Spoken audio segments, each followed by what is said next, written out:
بسم الله الرحمن الرحيم الحمد لله رب العالمين أعوذ بالله من الشيطان الرجيم جعل الله الكعبة البيت الحرام قياما للناس.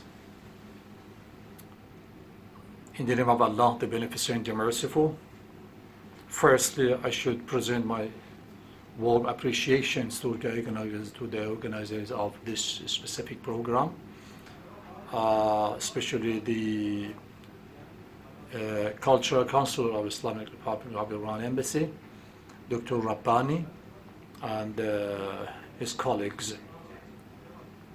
The title of my research is the Abrahamic Hajj and the Global Future Paradigm. We hear the very benefitful lectures of our respected lecturers today, but I want to talk about the challenges of Islamic Ummah from different point of view. What is the fourth paradigm of the world? What does say Islam about the fourth paradigm? I present my research by proposing a few questions. The first, what are the global ways of the history? This is the first. And secondly, what are the most important indexes of the fourth paradigm of the world? And thirdly, what are the essence of Hajj and its spiritual indexes in harmony with the future paradigm of the world? Can we find some indexes in Hajj, in a comprehensive Hajj, some relation between this and the future paradigm of the world? Firstly, you have read the book of Edwin Toffler. You have read this book. Edwin Toffler, in his book The Third Wave, he said that the first paradigm of the world was agricultural wave, and the second wave was industrial wave, and the third one was or is what? Electronic wave. That's right. So the question is, he says something about the nowadays and the present time of our situation of the world. Consider that civilization of the new age as the deconstruction and breaking down the regular and old values and tradition in all sectors of the society, which encompass the family to the governance. You have read this matters from him. But the question is, what is the fourth paradigm of the world? So many futurists talk about that.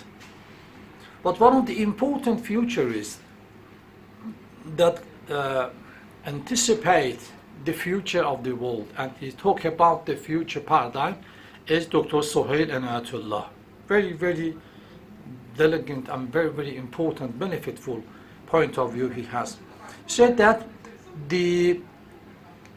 when we research and when we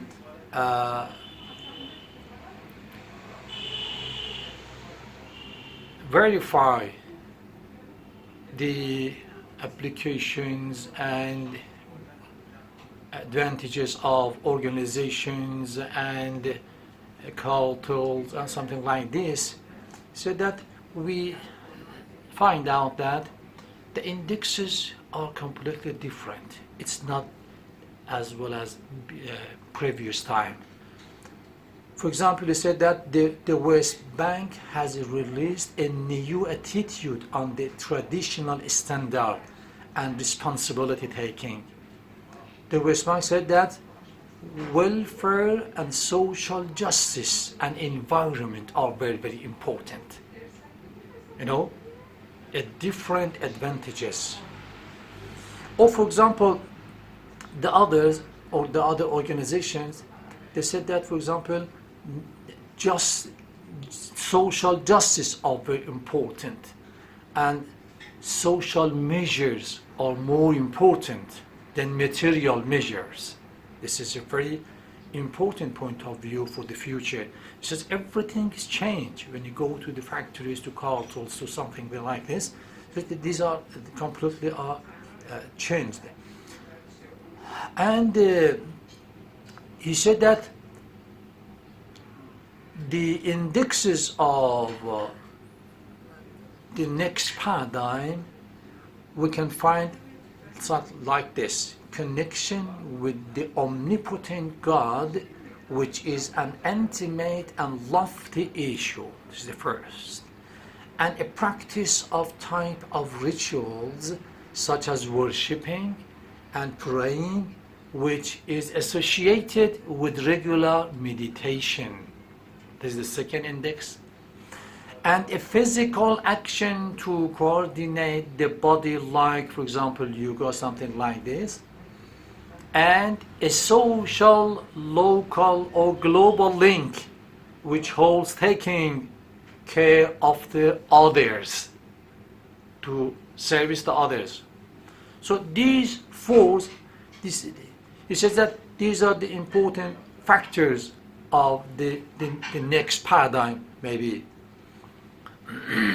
And at the end, he reviewed the general characters of such a future paradigm as an individual spirituality, general participation, sustainable electronic communities, a localized theory, but not of the type of propellant, and electronic substitutions from the viewpoint of capitalism and global governance. Summarize the important factors to this. He, in his article, the future is changed, he took very, very important articles, I suppose very, very good articles, and also you can find some other articles from Dr. Kasser, Dr.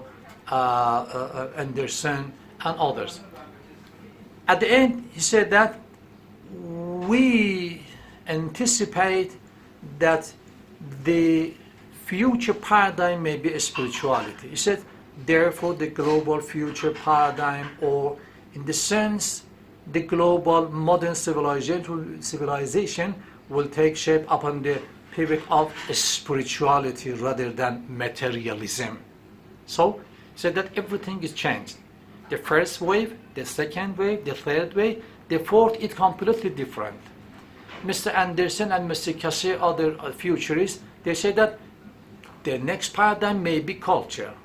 I want to say that these two are the same. The essence of these two paradigms may be the same. Am I right? At least we can say that these two are not materialist one. It's very important. The essence of these, this may be different completely. So, the first question was answered, and the second one, and the third one.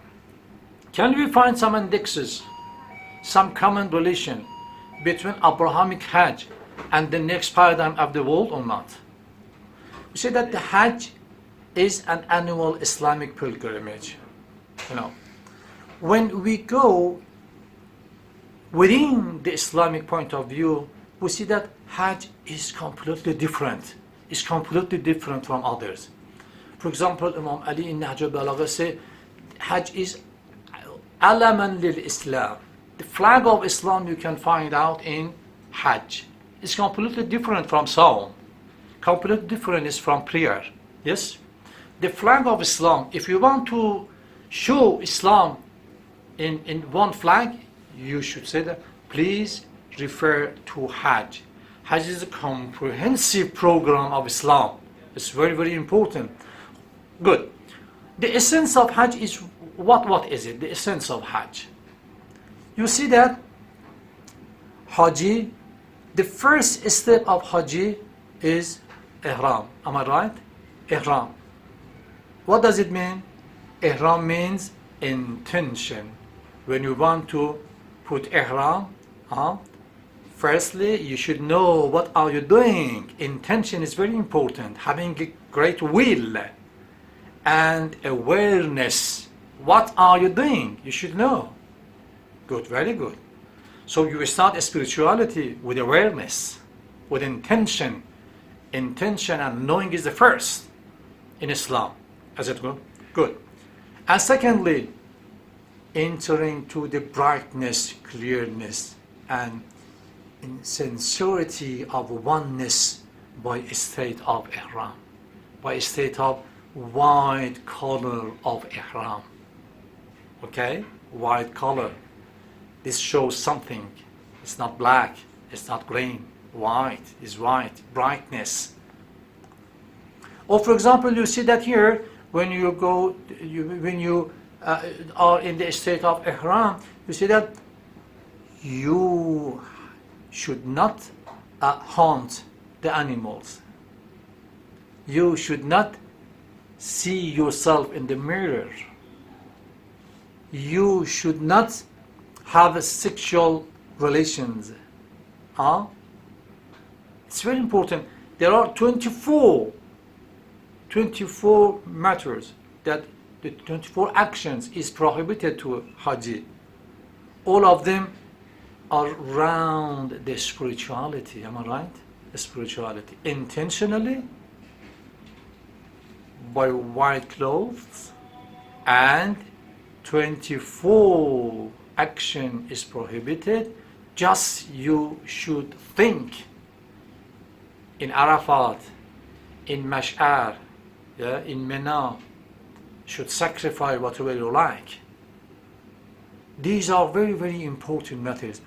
If we ponder more, if we think more, we find out that specifically the last and the last important indexes of Ihram and pilgrimage and Hajj, Abrahamic Hajj, is being aware of enemy of inside and outside. These two are very, very important. As well as the Holy Quran says, أَشِدَّ عَلَى الْكُفَّارِ رُحَمَاءُ بَيْنَهُمْ. It's very important. Or for example, the other indexes is being humble toward others, to serve the others. It's very, very important. Nowadays, our society needs to such a manners, such a behaviors are very, very important for us nowadays. So, or fulfilling the rights of others are very, very important in Islam. So, I want to say that the next paradigm of the world is spirituality, as well as Dr. Sahil Ilatullah said. I want to say that now we would like to say that the Abrahamic Hajj ritual is full of rationality, spirituality, and culture, full of virtue, ethic, and humanity. And we hope the establishing of a civil society in Ethiopia and achieving a pure life, reaching the seashore of peace, stability, and salvation, and toward the spiritual paradigm of the new world, as well as the Holy Quran says, وَكَذَلِكَ جَعَلْنَاكُمْ أُمَّةً وَسَطًا لِتَكُونُوا شُهَدَاءَ عَلَى النَّاسِ وَيَكُونَ الرَّسُولُ عَلَيْكُمْ شَهِيدًا وَالسَّلَامُ عَلَيْكُمْ جَمِيعًا وَرَحْمَةُ اللَّهِ وَبَرَكَاتُهُ.